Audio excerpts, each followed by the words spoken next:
হঠাৎ দেখলে মনে হবে কোনো রেসলিং খেলার দৃশ্য এটি। দর্শকদের সামনে মুখোমুখি দাঁড়িয়ে আছে দুই যোদ্ধা, কেউ ঘুষি মারছে, কেউ কিক দিচ্ছে, কেউ আবার প্রতিপক্ষের আক্রমণ এড়িয়ে পাল্টা আঘাত করছে। তবে অবাক করা বিষয় হলো তারা মানুষ নয়, দুটি অত্যাধুনিক রোবট। যুক্তরাষ্ট্রের ক্যালিফোর্নিয়ার সান ফ্রান্সিসকোতে আয়োজিত এমন এক রোবট লড়াইয়ের ভিডিও এরই মধ্যে ঝড় তুলেছে সামাজিক যোগাযোগ মাধ্যমে। অনেকেই বলছেন প্রযুক্তি দুনিয়া যেন ধীরে ধীরে বাস্তবে নিয়ে আসছে বিজ্ঞান কল্পকাহিনীর ভবিষ্যৎ।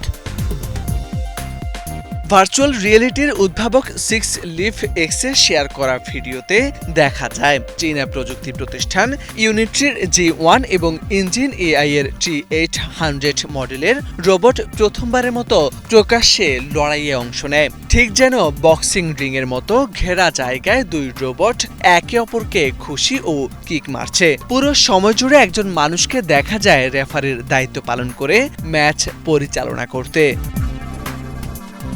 লড়াইয়ে অংশ নেওয়া ইউনিট্রি G1 বর্তমান বিশ্বের দ্রুতগামী হিউম্যানয়েড রোবটগুলোর একটি। কনভারসেশন এআই প্রযুক্তি সম্পূর্ণ এই রোবটের দাম প্রায় $16,000। অন্যদিকে ইঞ্জিন এআই এর G800 মডেলটি 5 ফুট 8 ইঞ্চি উচ্চতা এবং 75 কেজি ওজনের। স্থিতিশীলতা ও ভারসাম্যের জন্য এটি প্রযুক্তি বিশ্বে এরই মধ্যে আলোচনায় এসেছে।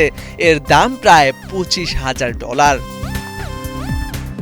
মোরশেদ আলম, বাংলা ভিশন।